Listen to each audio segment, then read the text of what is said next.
In this video, I'm going to be showing you exactly how you can archive a reel on Instagram. Now we want to click where you can see all your reels here.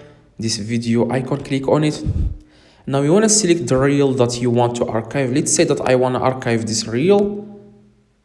Probably okay. Now all you have to do, guys, you want to click these three little dots at the very bottom, all right? And then you want to click on manage. And then you want to click on archive. And then you want to click on archive again. And if you notice that the reel has disappeared even from your profile grid, and on where you can see all your reels, it will disappear. It won't appear again. Now let's say that you want to get it back. Before I show you exactly how you can do that, please drop a like and watch the video in the screen to learn exactly how you can get back or how you can unarchive Instagram reels easily. So leave a like on this video and let me know in the comments if this video helped you. See you guys in the next video.